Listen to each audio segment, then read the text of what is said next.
Capítulo 9. Un profundo misterio develado.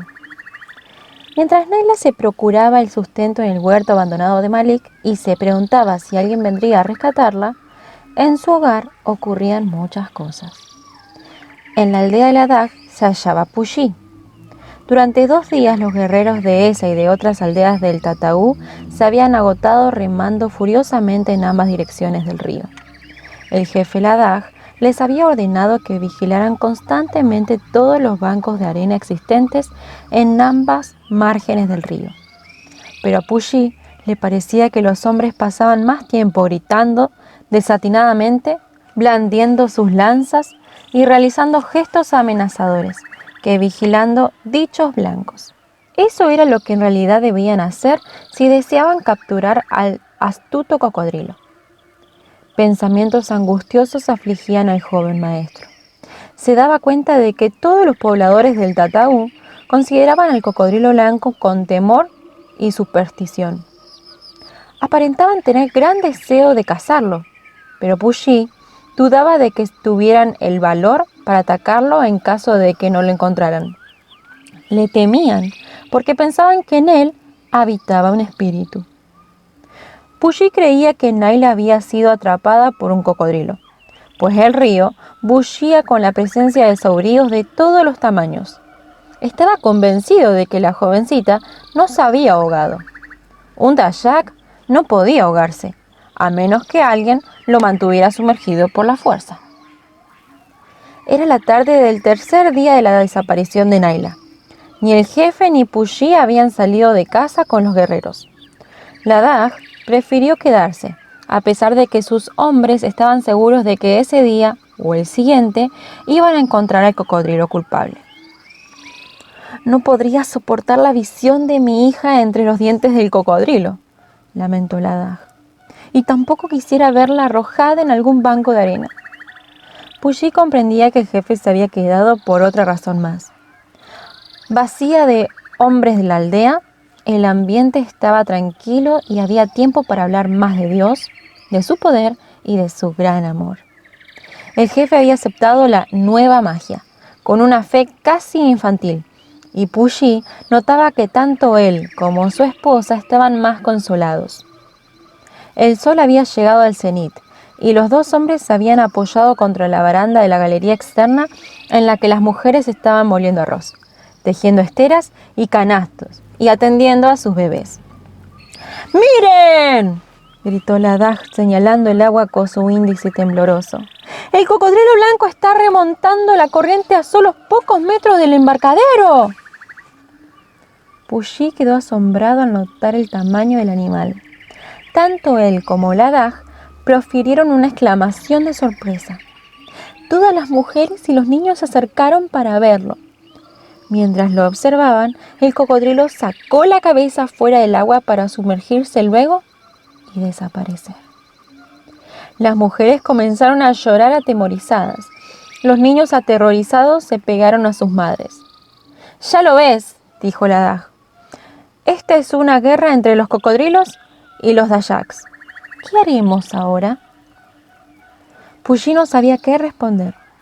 No era nada extraño ver asomarse un cocodrilo fuera del agua, aún cerca de las aldeas. Pero el color claro de este era muy raro y su tamaño excedía al de todos los cocodrilos que el maestro había visto hasta entonces. La madre de Naila abrazó llorando a su hijito Dikli, se acuclilló sobre el piso de bambú y empezó a mecerse enloquecida de dolor. «¡Ya verán!», advirtió la madre de Malik, la mejor plañidera de todas las aldeas de los contornos. «¡Ya verán! Ese cocodrilo volverá mañana a esta misma hora. Nos está pidiendo algo». «Oh, yo no pienso de ese modo», dijo Pushí. «Los cocodrilos no saben diferenciar las horas». «Los cocodrilos pueden ver el sol», insistió la anciana, «y el pueblo de los cocodrilos está irado contra el pueblo de Dayak. Ya lo verán. Ese cocodrilo volverá mañana». Cuando los hombres regresaron al atardecer, dijeron que no habían visto el cocodrilo blanco a pesar de haberlo buscado por todas partes. Tampoco habían descubierto nada tocante a la niña perdida. Sin embargo, el gigante blanco estuvo hoy aquí, cuando el sol llegaba al mediodía, les informó Ladaj. También recordarán que vino anoche a nuestro arroyo. Malik, que había dirigido a los guerreros en la búsqueda de ese día, tomó la palabra. Se trata de un espíritu cocodrilo que está airado contra nuestra aldea. Jamás lo encontraremos en ningún banco de arena. Jamás podremos matarlo con una lanza. Volverá una y otra vez a nuestra aldea hasta que Ladaj, el jefe, cierre sus oídos a la magia de este extranjero. Sin añadir más palabra, el hechicero se dirigió hacia su habitación con pasos majestuosos y cerró la puerta. Puyi observó a Ladaj. Pasa al frente y enséñanos algún canto, le pidió Ladaj. La magia de tu Dios me ha cautivado y no puedo retroceder a pesar de todo lo que diga Malik. Animados por la palabra del jefe, los aldeanos se sentaron y escucharon a Puyi mientras les hablaba de los animales que Dios había creado para que lo obedecieran. Les habló de un hombre llamado Daniel, a quien sus enemigos habían arrojado dentro de una guarida de leones. Los Dayaks nunca habían visto un león, pero conocían a los gatos monteses. Puyi les explicó que los leones eran una especie de gatos enormes que podían matar fácilmente a un ser humano y que a menudo lo habían hecho. Pero Dios protegió a Daniel, que pasó toda una noche en compañía de las fieras sin sufrir el menor daño. Les contó la historia de Jonás y del gran pez. Sus oyentes podían formarse la idea de un pez descomunal, pues en el río solían verse algunos bastante largos, cuyas bocas también eran muy grandes. Podían imaginarse a un pez de tamaño suficiente como para que en él cupiera un hombre. Jonás era un hombre de Dios, pero había tratado de huir de su Señor. Entonces Dios envió tras él a ese gran pez que al verlo lo tragó y lo llevó a la playa. También les habló de otro hombre de Dios que tenía hambre y no podía conseguir alimento por hallarse solo en el desierto. Unos cuervos enviados por Dios le trajeron comida, y no solo una vez o dos, sino durante muchos días. La gente comprendió el relato de los cuervos, pues en su territorio también había ciertas aves negras y grandes como aquellas. Les contó también que Jesús, cuando estuvo en la tierra, hizo que un hombre hallara en la boca de un pez que había pescado una moneda que le hacía falta y que no poseía. Como ven, dijo Puyi, concluyendo sus relatos, si Dios puede amansar a un león, si puede emplear a un pez para llevar de regreso a un hombre, si puede ordenar a las aves que alimenten a alguien que tiene hambre y enseñar a otro pez dónde encontrar dinero, también puede dirigir a los cocodrilos, pues Él es quien los ha creado. Un murmullo recorrió toda la rueda. A la gente le agradaban los relatos, pero más les gustaban cantar. Entonces Puyi les enseñó los mismos cantos que los habitantes de la aldea de Sidán ya habían aprendido. Los guerreros de Sidán cantaban con voces claras y recias, orgullosos de poder unirse al maestro en la producción de música tan admirable. Luego todos se fueron a dormir y la aldea quedó sumida en silencio. Pero Puyi estaba preocupado y no podía conciliar el sueño. Aunque había vivido siempre en zonas tropicales en las que abundaban los cocodrilos, había nacido y se había criado en una aldea de montaña, en la cual dichos animales eran desconocidos. No sabía mucho acerca de ellos y necesitaba conocerlos más, mucho más. Comprendía que los relatos que había presentado a la gente ese atardecer habían servido también para consuelo de su propia aflicción. Seguramente Dios debía dominar a todos esos seres que polulaban en los ríos de la selva. Pobre Naila, apenas se atrevía a pensar en ella. Después de haber pasado una hora en oración y meditación, el maestro desenvolvió su estera en el sitio acostumbrado en la galería interior. Al día siguiente, todos los botes partieron una vez más para explorar el río. Ladaj también salió, pero Puyi permaneció en la aldea. Malik no le habría permitido acompañar a los guerreros. El maestro esperó con gran ansiedad que el sol llegara al mediodía. Nuevamente se hallaba en la galería en compañía de todos aquellos que, como él, se quedaron en la aldea. Entonces vio que algo se movía en el agua. Precisamente bajo la superficie se agitaba algo. Allí, junto al embarcadero de troncos y casi en el mismo punto en el cual había aparecido el día anterior. Sí, se asomó el cocodrilo blanco y se pudo ver toda la extensión de su pálido cuerpo sobre la superficie. Una vez más, levantó la cabeza como si quisiera pronunciar una palabra de advertencia para la aldea de Ladaj. Luego desapareció. Puyi quedó mudo. Se alegró mucho de que Ladaj no se encontrara en su casa, pues no habría podido contestar las apremiantes preguntas del jefe. ¿Qué significado podía tener todo eso? Puyi jamás había visto cosa semejante. Había nacido en un hogar cristiano y se había educado para ser maestro cristiano. No creía en maldiciones ni en presagios.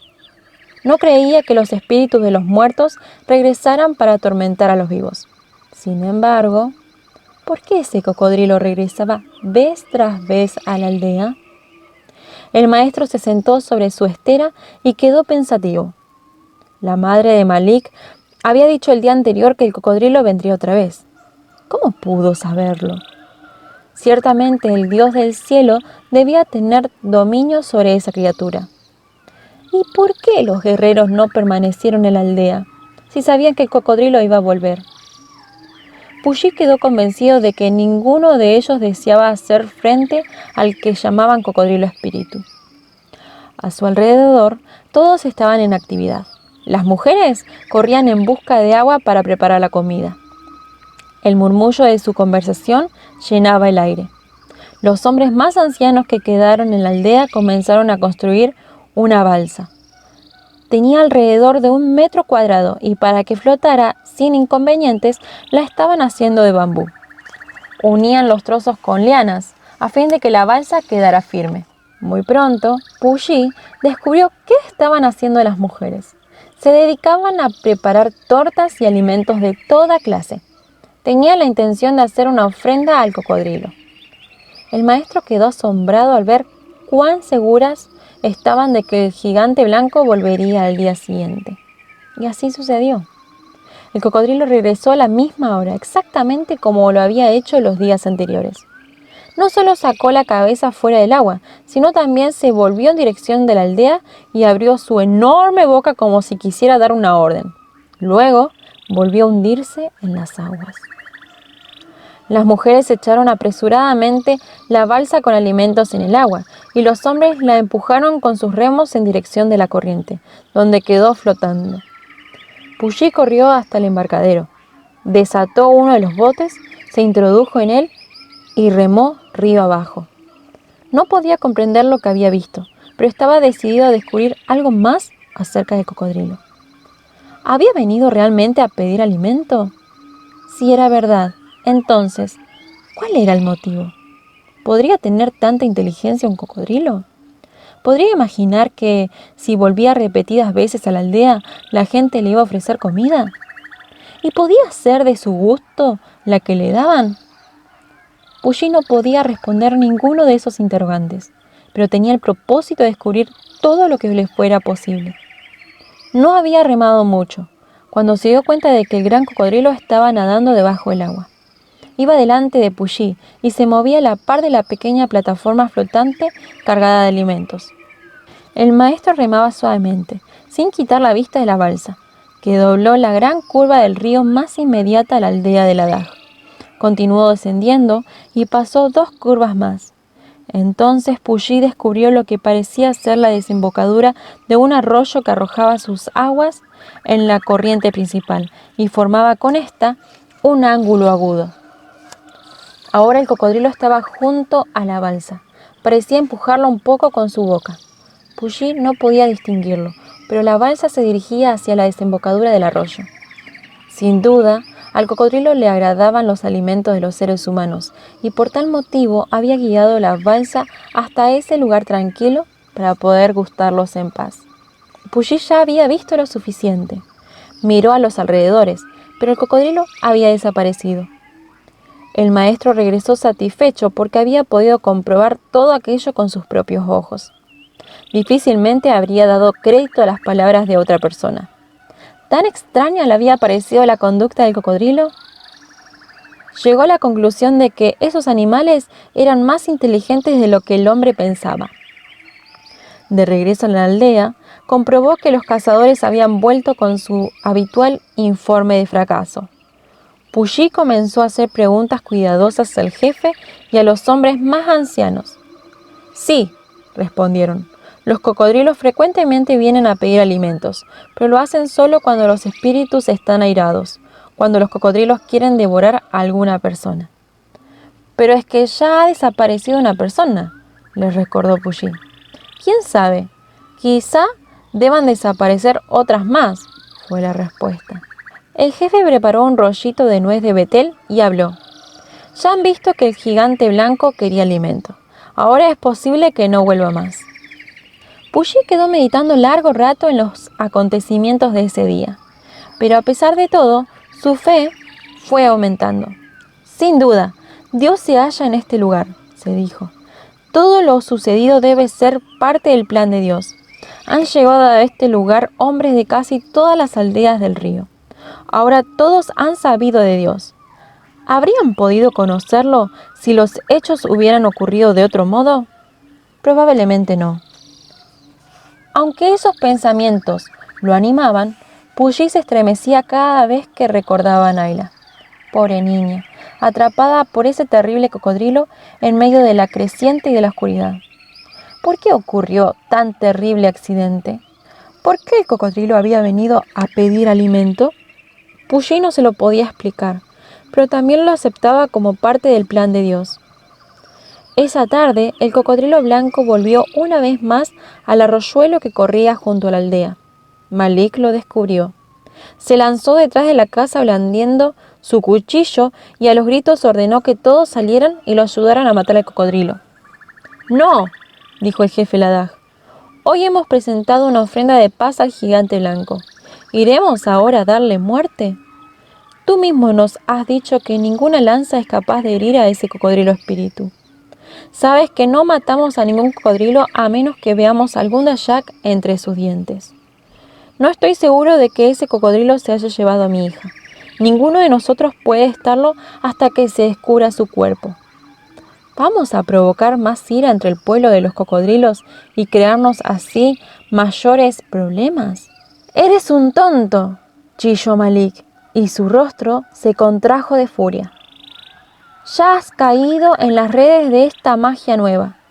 Echa a este maestro de tu casa antes de que el mal espíritu del río venga a maldecirte».